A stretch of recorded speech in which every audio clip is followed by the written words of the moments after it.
Bonjour à tous et bienvenue dans cette quatrième vidéo où on essaye de refaire les filtres du site Le Bon Coin. Donc la dernière fois, on avait fait la barre principale de recherche, on avait effectué la possibilité de faire ici des recherches par filtre et aussi que ces filtres actualisent automatiquement les résultats et le nombre de recherches et la valeur dans les vues qui sont ici. Hop, je vais rouvrir le site du Bon Coin. Maintenant, on va s'intéresser à une nouvelle partie des fils de recherche. Ce sera la dernière grosse partie de cette série. C'est tout ce qui touche à la géolocalisation. Donc, au niveau du site du Bon Coin, quand on clique là-dessus, on ouvre un petit panneau dans lequel on peut chercher une ville. Donc, par exemple, on va mettre Paris. Et là, ça vient filtrer automatiquement les résultats de la recherche. Et si on bouge le rayon, on voit que ça met également à jour automatiquement. Donc on va essayer de retravailler ce système-là avec une... visuellement, ça sera un petit peu moins travaillé. Je ne vais pas garder la partie vos dernières recherches, les suggestions, choses comme ça. On va juste se contenter d'avoir un champ de recherche et un rayon qu'on pourra bouger et la validation automatique. Ce sera déjà pas mal. On est parti. Au niveau de, du coup, mon entité product, je reviens dessus, donc dans SRC Entity Product, j'avais un nom, un prix, est-ce qu'elle est urgente ou pas, et un champ city que j'avais géré au niveau de mes fictions. Maintenant, on va vouloir gérer de la distance entre des points. C'est-à-dire que chacune de mes annonces, elles sont faites par quelqu'un. On va imaginer qu'elles sont faites par quelqu'un qui habite dans une ville qui aura des coordonnées GPS, latitude, longitude. Moi-même, je vais cliquer sur localisation, je vais mettre une ville. C'est-à-dire il faut aussi que je calcule à la volée ces coordonnées latitude, longitude. Et ensuite, avec le rayon, on fera un calcul pour voir si la distance entre chacune des annonces et la distance que j'ai rentrée est bien inférieure au rayon.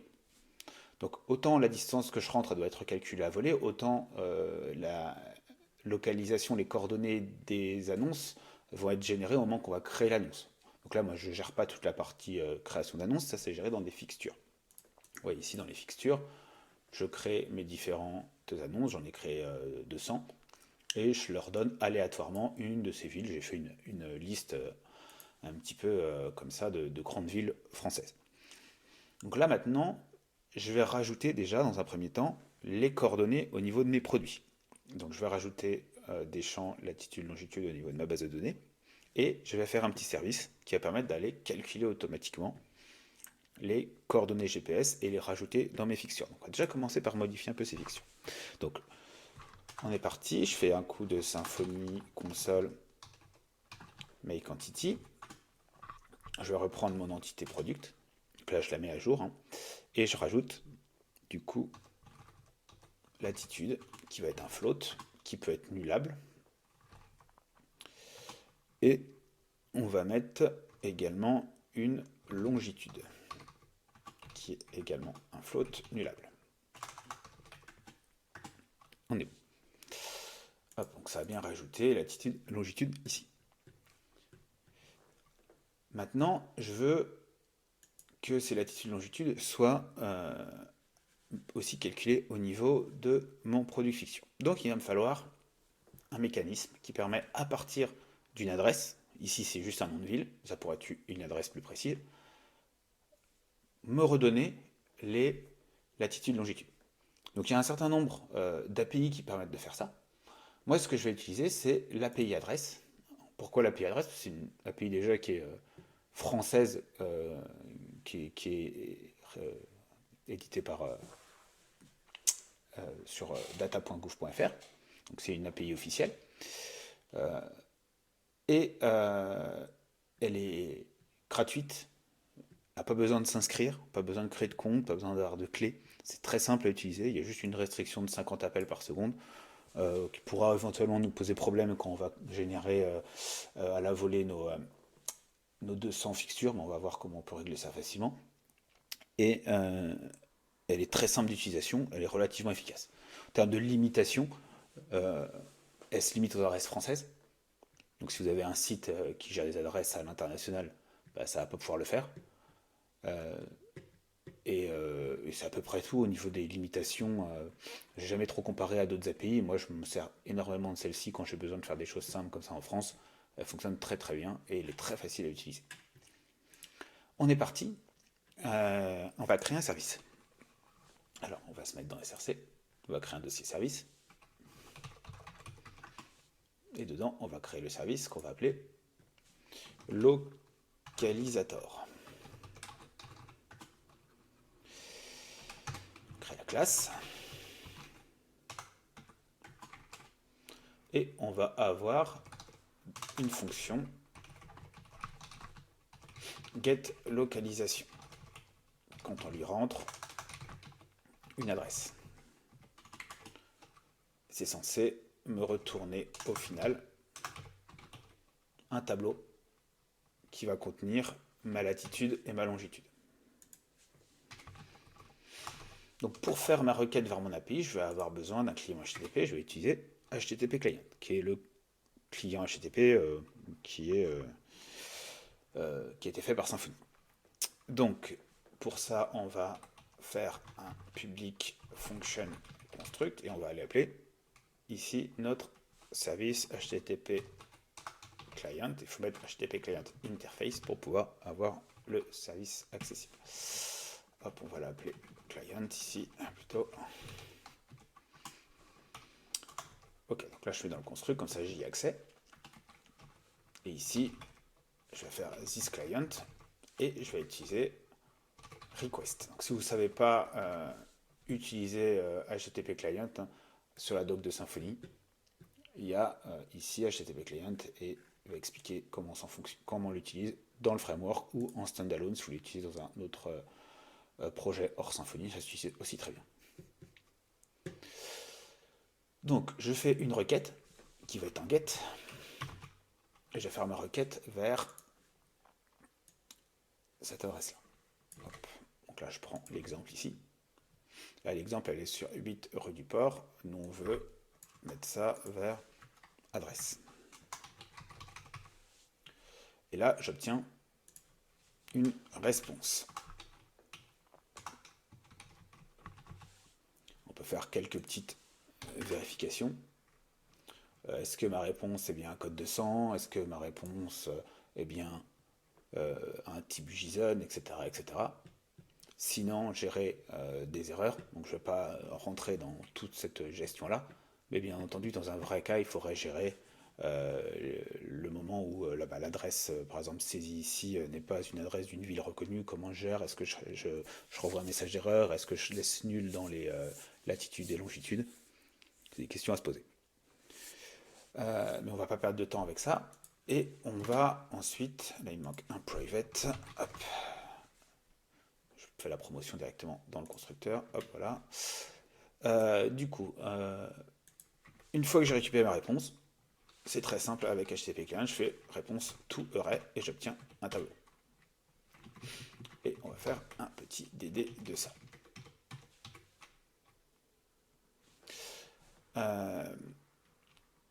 Dans un premier temps, on va faire ça.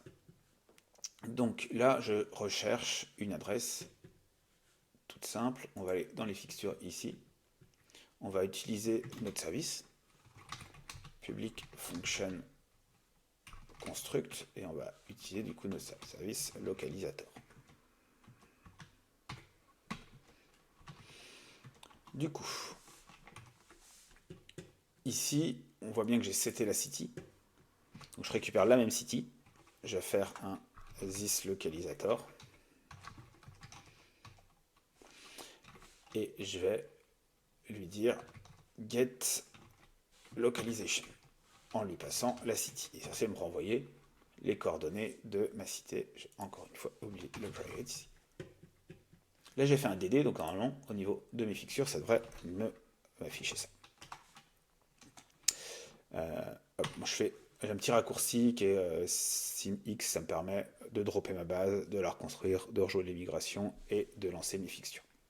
C'est juste un alias que je me suis fait. Alors, là, il ne reconnaît pas parce que j'ai oublié de mettre mon namespace. Je suis bien dans le namespace app service. On va recharger ça et ça ira mieux. Ok, donc là j'ai bien mon DD. Hop, on voit que, hop, je retourne dessus. Là, il m'a bien renvoyé un résultat qui contient des coordonnées. C'était la ville de Dijon qui avait été choisie. Et on a bien les coordonnées qui sont renvoyées. Donc ça fonctionne. Au niveau de l'API adresse, si vous voulez voir un petit peu ce qui vous renvoie, hop, on va faire on a le résultat d'un JSON. On voit qu'on a ici coordinates qui renvoie les valeurs. On va améliorer un petit peu notre truc, c'est pas très propre de faire ça comme ça. On voit qu'on a une URL un peu de base ici. On va le mettre dans une variable, dans une constante base URL.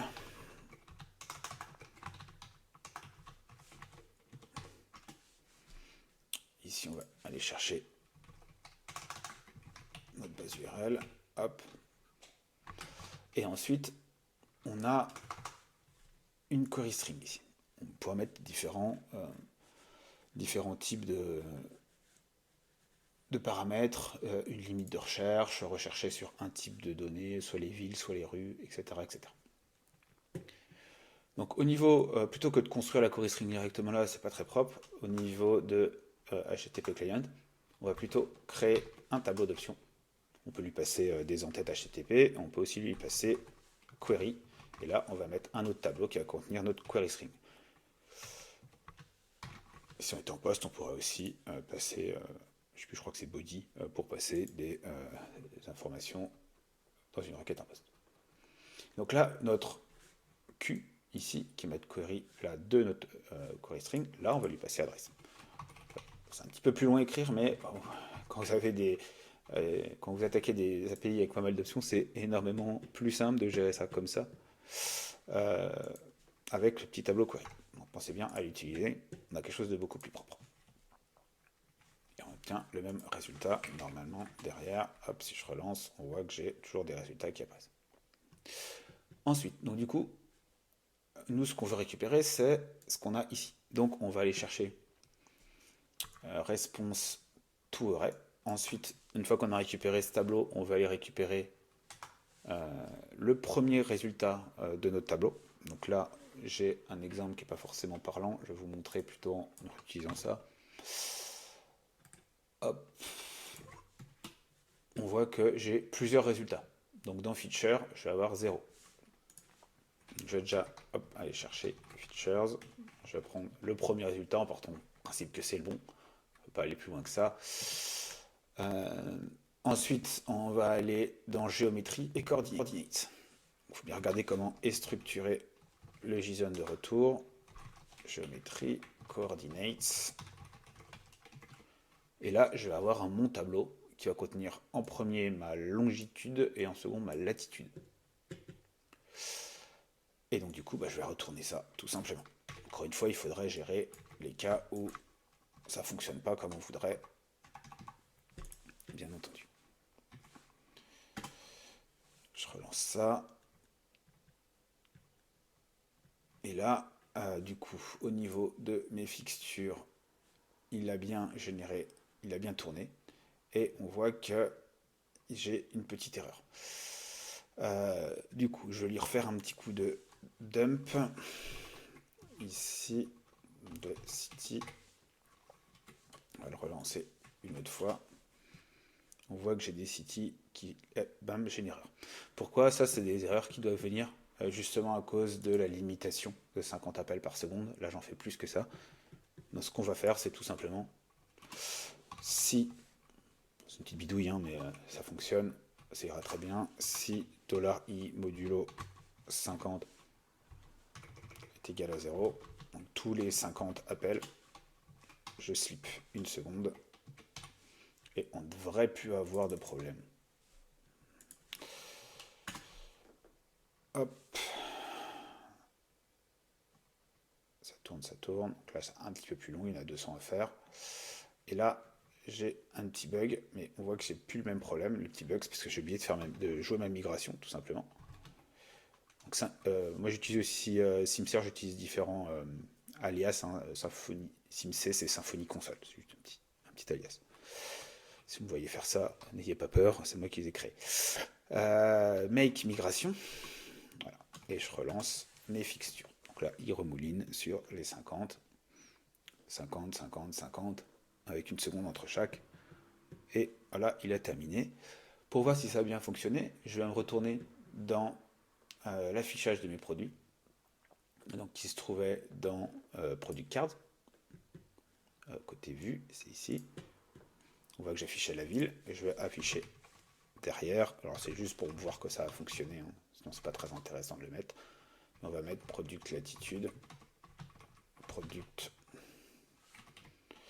Longitude.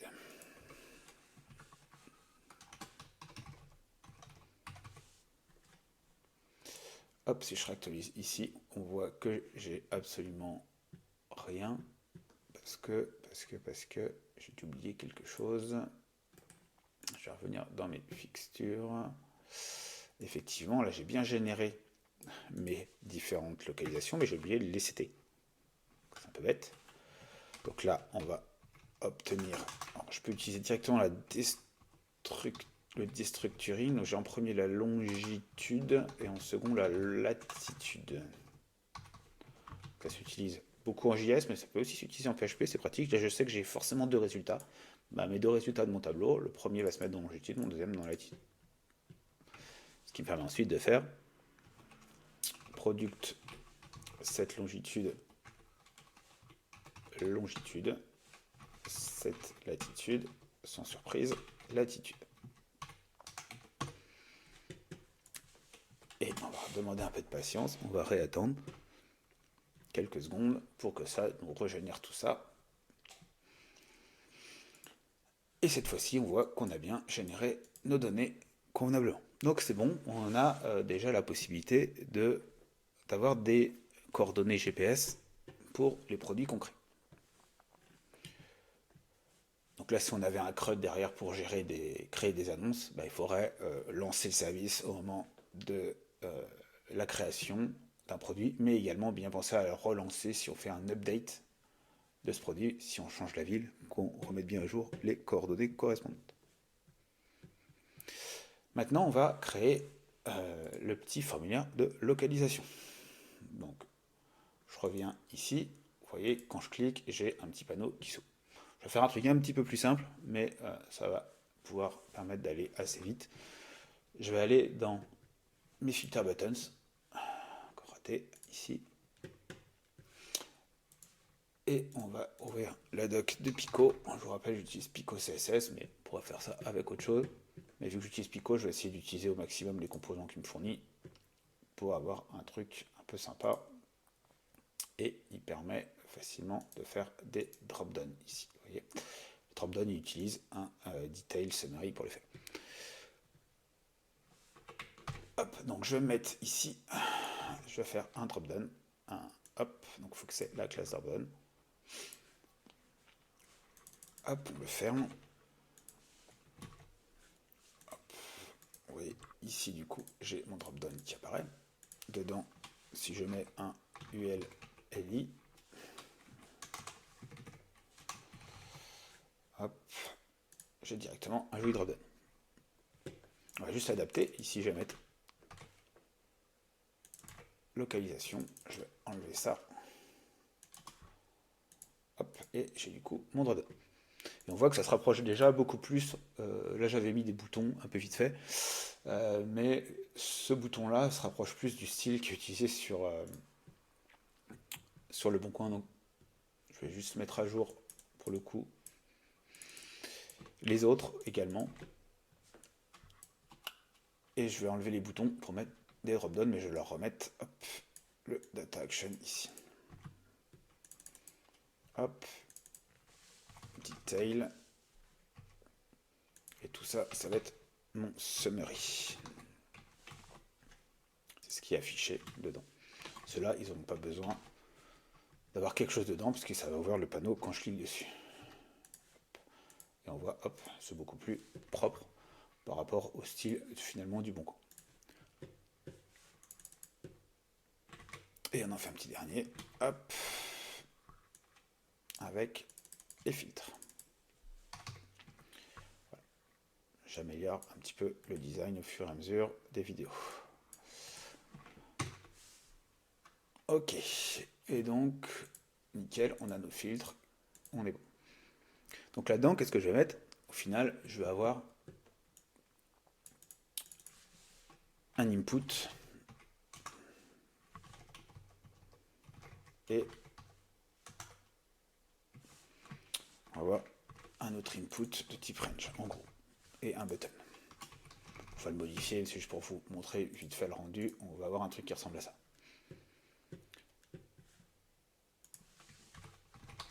Au niveau du style, on va du coup créer une classe localisation.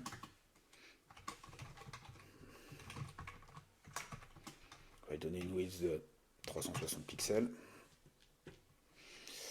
On va se mettre sur notre vue. Hop, je fais un peu de ménage. Et ici, je vais lui rajouter la classe localisation. Hop, et voilà, j'ai un truc qui ressemble à peu près à ça. Il manque des labels, on va créer un vrai formulaire derrière. Ok, donc là, on voit que je vais créer un formulaire. Donc, on va faire ça tout de suite. Make form. On va l'appeler localization type. C'est le troisième formulaire qu'on a. On en avait vu un là, on en a vu un pour les filtres et on en a un troisième ici avec chacun son bouton de validation. Hop, dans form, ça me l'a créé. Hop, je trouve le filter type à côté. Hop, et localization type, filter type, on va juste faire des petits copier-coller. La data class, on va reprendre SearchGTO. On va toujours hydrater SearchGTO. Et au niveau des champs, on va avoir l'adresse, qui va du coup être un text type, qui va avoir pour option un required false. Et en label, on va mettre directement un placeholder pour reprendre le style du Boncoin, même si c'est mieux de mettre des labels normalement. Hop, et on va mettre placeholder, choisir une localisation. Et ensuite, on va avoir un deuxième champ qui va être le rayon, donc radius. Ça va être un range type pour avoir une jolie barre. Pareil, required false. Puis si on ne va pas mettre de label ici, on le mettra côté vue. On verra pourquoi plus tard. Ok. Donc là, ça ne change rien, je ne l'appelle pas. Ok. Il va venir hydrater un SearchGTO. Donc mon SearchGTO, il va devoir gérer adresse et radius. Hop, donc je vais dans SearchGTO, ici, et on va rajouter, du coup, ces informations-là. Donc public string nullable adresse, public int nullable radius, ce sera toujours un entier. Par défaut, on va mettre 5, par exemple, 5 km autour de chez soi. Et puis, une fois que j'aurai calculé, que j'aurai rentré l'adresse, je voudrais, à partir de cette adresse, calculer l'altitude et la longitude de ce point-là.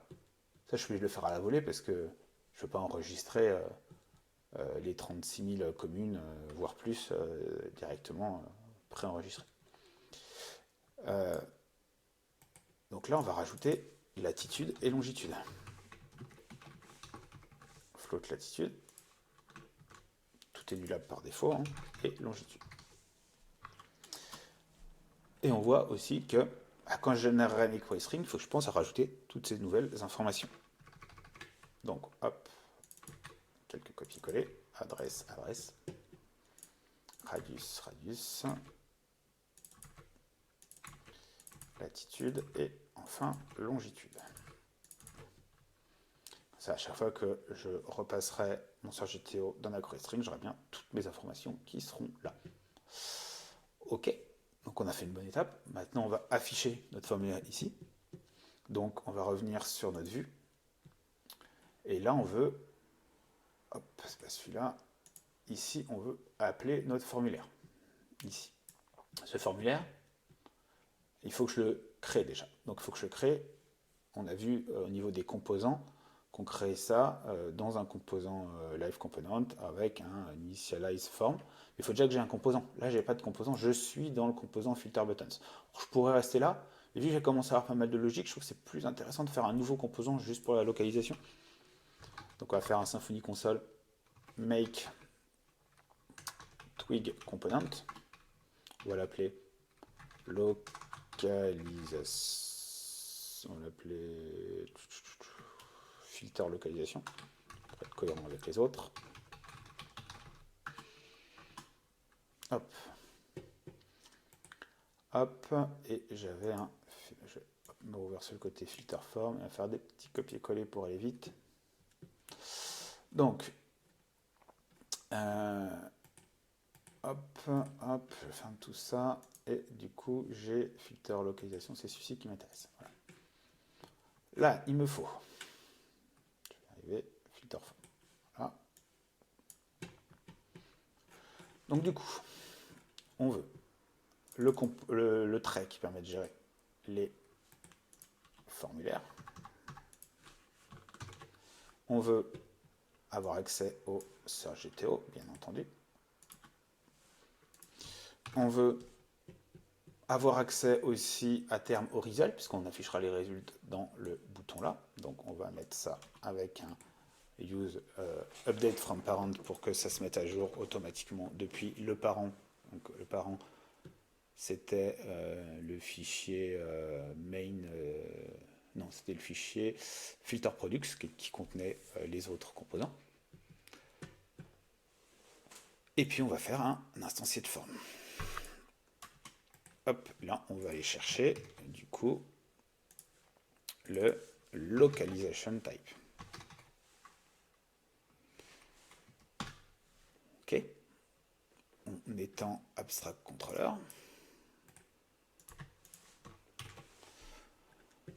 OK, on a mis en place tout ça. Et donc du coup, on veut au niveau de la vue afficher le formulaire. Donc, on va reprendre l'exemple qu'il y a là. Ah, je vais déjà reprendre mon exemple qu'il y a dans filter button. Je vais plus avoir besoin de ça. On veut prendre tout ça, on va le mettre ici.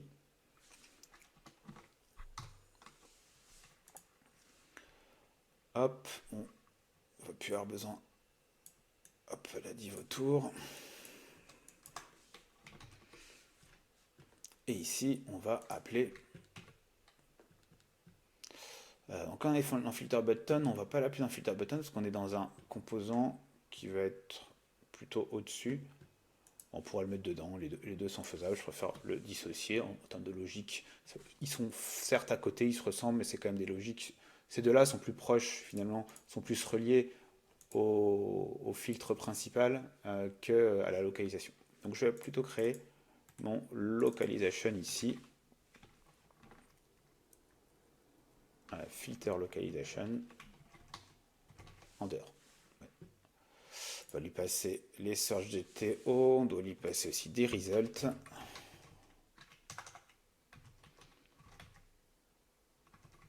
Hop. Visuellement, il réapparaît. On va mettre tout ça dans une petite div qu'on va appeler filter buttons.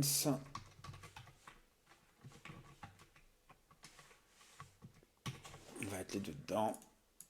Côté CSS, on va juste créer no. Je vais gérer ça, on va mettre ça là. Filter buttons. Et on va lui donner un petit display flex. Hop, je reviens là. J'avais mis une section avec une classe filter. Ici, j'en ai plus besoin. On va faire différemment. Hop, on va prendre ça. Hop, et on va plutôt la mettre du coup ici, ma section. Voilà, place du div. C'est plus logique parce que ça existait déjà. Hop, donc on va utiliser plutôt ça.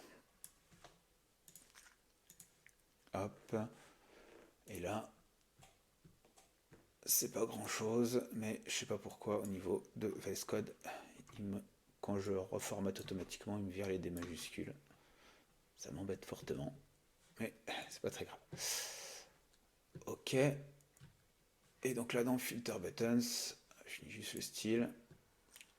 On a deux divs. On va recréer du coup ici une classe.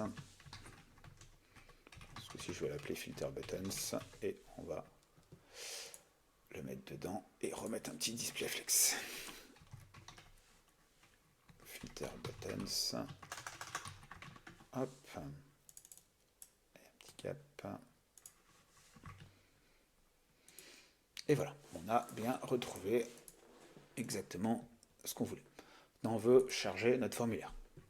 Donc, notre formulaire, on va reprendre un truc simple. Je vais retourner sur la documentation des Live Components.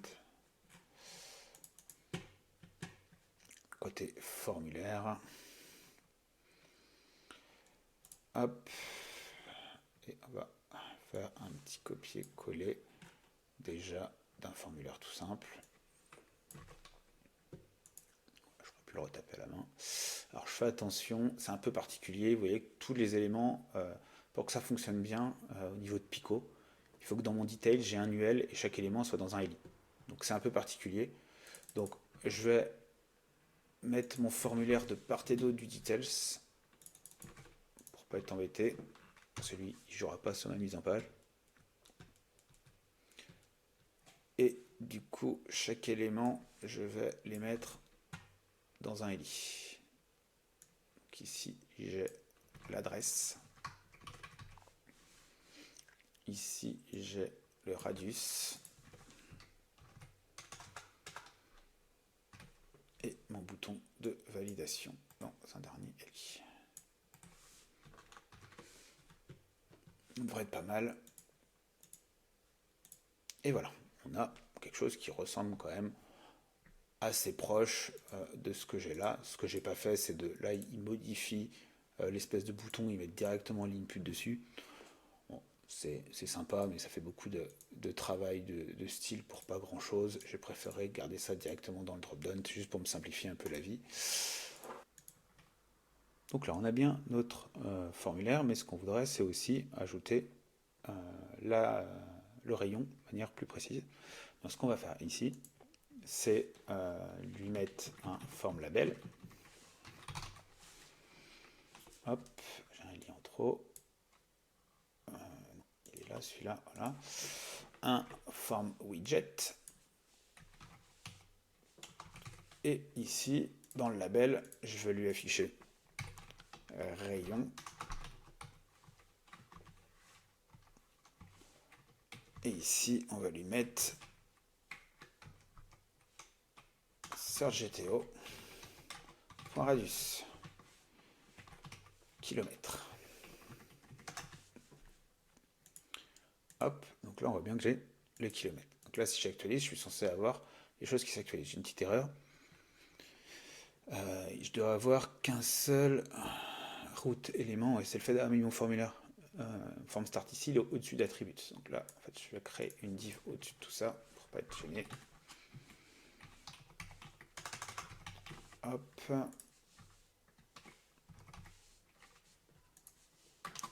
Div. Et ça, je vais le mettre dedans. Ah, je vais y arriver.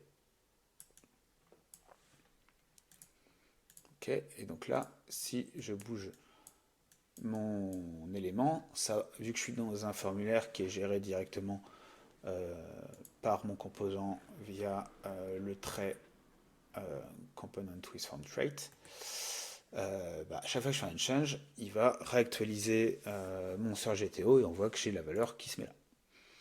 Donc là, on a bien géré tout ça. On va s'arrêter là, parce que ça fait déjà pas mal de temps. Et dans la prochaine vidéo, on verra le fait de choisir une ville, que ça va calculer la distance, mettre à jour mes résultats, et qu'on puisse également avoir cette mise à jour en live. Merci pour votre attention et à très vite pour la prochaine vidéo.